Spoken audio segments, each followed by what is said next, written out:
आणि त्याला चांगलं माहिती मी सुशिक्षित आहे का अशिक्षित आहे, त्याला चांगला माहिती. चांगलं म्हणजे तो पण हुशार आहे, त्याला चांगला माहिती.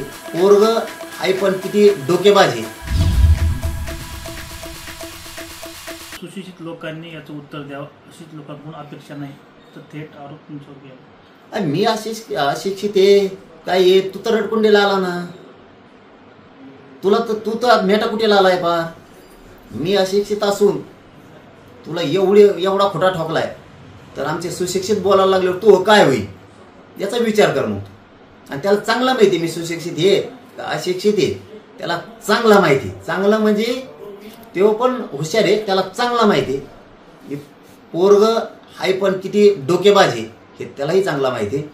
परंतु आता सुशिक्षितलाच उत्तर मागितले तर आमदार, खासदार, मंत्री, नेते मराठीचे जे कोणाला त्यांनी उत्तर मागितलं असेल त्यांनी स्पष्ट उत्तर द्यावं.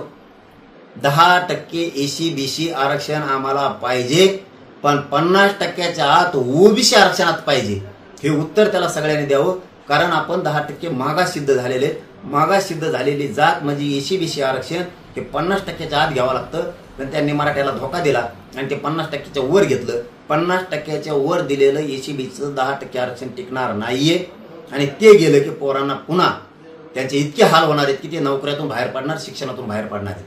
म्हणून त्याला हे सरळ सरळ उत्तर देऊन टाका.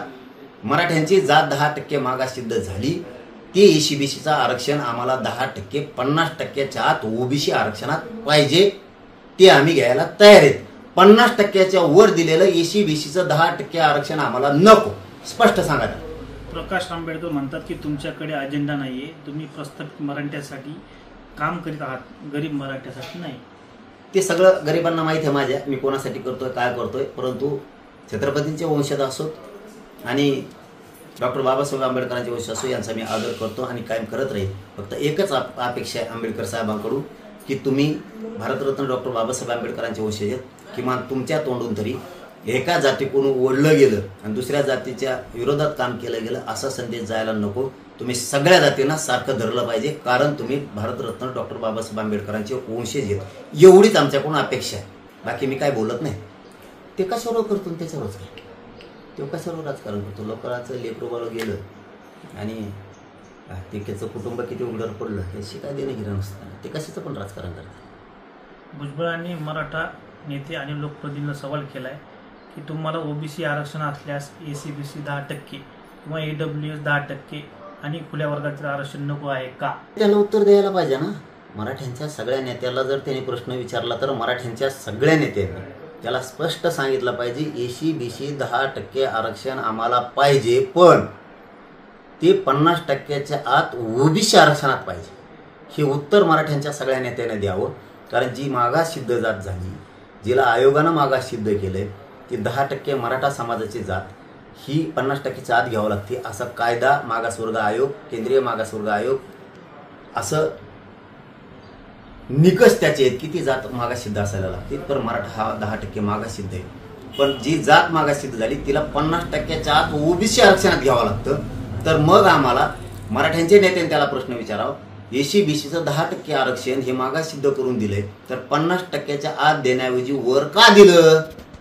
50%चं वरचं 10% आरक्षण आम्हाला नको आहे, हे स्पष्ट मराठ्याच्या नेत्याने सांगावं.